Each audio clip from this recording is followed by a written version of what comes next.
like books. Books are great. Guess we'll read some books. Welcome back to We Read Chapter 3 of Anger.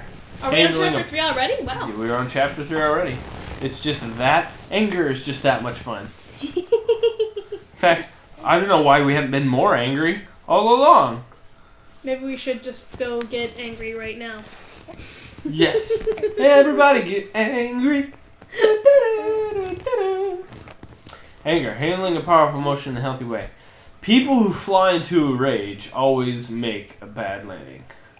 Will Rogers. Who is Will Rogers? I believe he was a famous pilot and or angritician. Angritician? Angritician, yes. I feel like I'll Google it later. Go ahead and hit the turn page. The turn page. Chapter 3. When you're angry for a good reason. When you're angry for a good reason, not always a bad reason. The following people all feel Lewis Black for different reasons. Yet the objective of their anger is the same.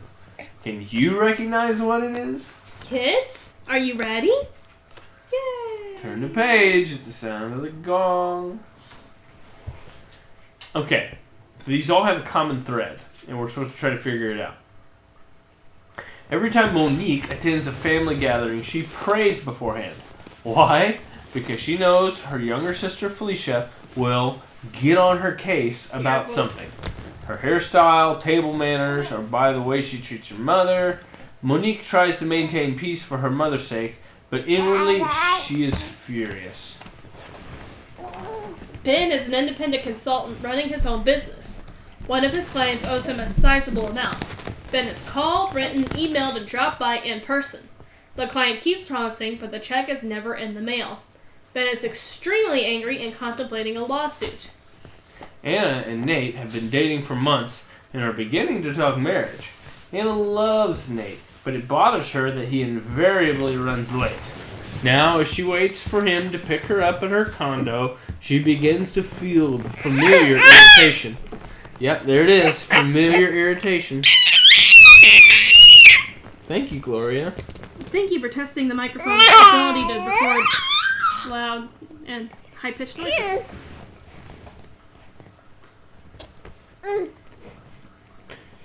Alan's neighbor for the past 8 years decided last week to begin re-landscaping his front yard. In the process of removing shrubs, he removed 2 that were on Alan's lot. When Alan saw the holes in the shrubbery gone, He was shocked. Shocked! Well, not that shocked. And then angry. His wife Ellen gets an earful when she arrives home from work. Oh, Ellen. Christina is sitting in my office after 14 years of marriage to Brad. I don't understand it, she said. We've been married for 14 years, and we've had a good marriage. Now he tells me he doesn't love me anymore, and that he's in love with someone else. How could he be in love with someone else? Just last week he made love to me. How could he do that if he's in love with someone else? All of these people feel angry towards the same object. Lewis Black. This is the kind of Lewis Black we're discussing in this chapter. Anger towards someone with whom you have a relationship. It may be a family member, roommate, friend, work associate, neighbor, anyone with whom you have an ongoing relationship. Including YouTube commenters. Watch out. Positive. Loving. In processing anger towards someone with whom you have a relationship, 2 questions are paramount. Number 1, is my response positive? Does it have the potential for dealing with the wrong and healing the relationship? 2, is my response loving? Is it designed for the benefit of the person at whom I'm angry? Note that loving does not mean forgiving the person. It just means that it's something that will benefit the person. Right. We will get to forgiveness. Ooh, excuse me. That is in a much later chapter. You can love someone without forgiving them. But forgiveness eventually has to come. But I'm just making the point that a loving response doesn't have to be Is it for the person's best benefit? Yeah. Is what you're trying to say. Okay, like, when I get angry, it's often just a destructive nature. All I want to do is destroy whatever's made me angry. But that's not good for me, it's not good for them, it's not good for anything. So, in that case, I'm not processing my anger properly. We're talking here about valid anger. That is, anger provoked by a genuine wrongdoing on the part of the other person.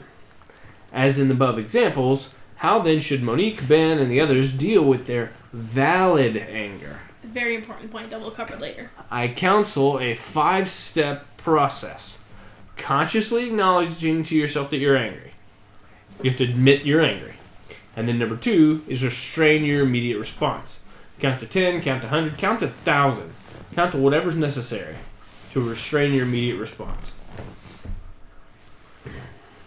3, that's probably the hardest step.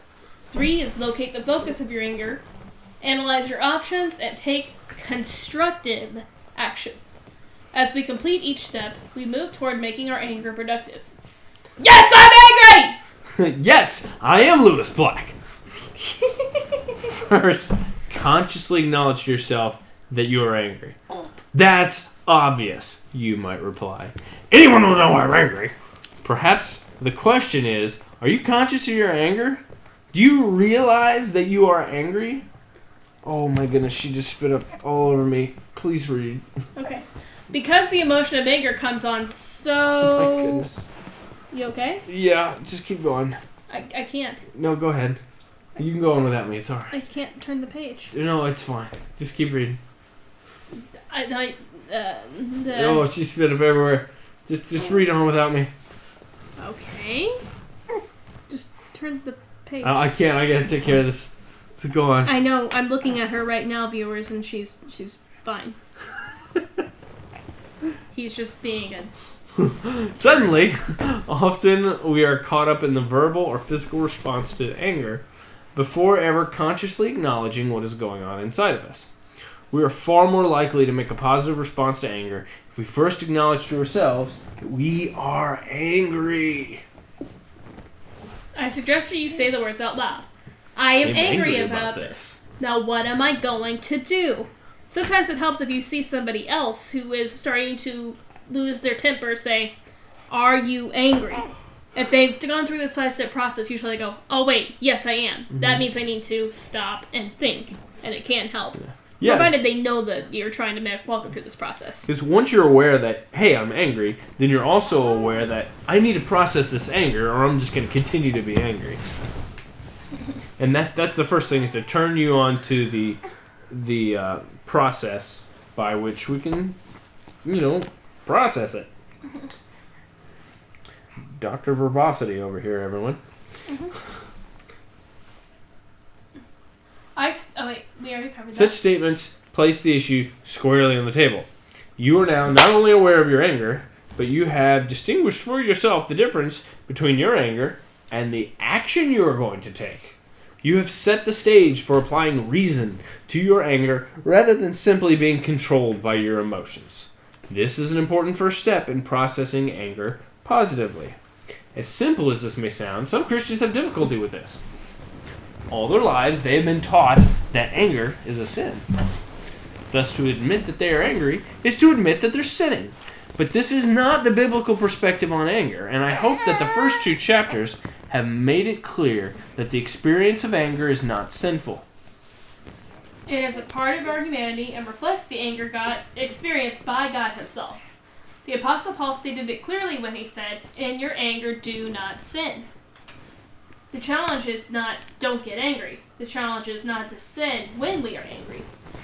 That is precisely the topic we are addressing in this chapter. How do I keep from sinning when I am angry? Or to put it in a positive way, how do I respond to my anger so that my actions will be constructive?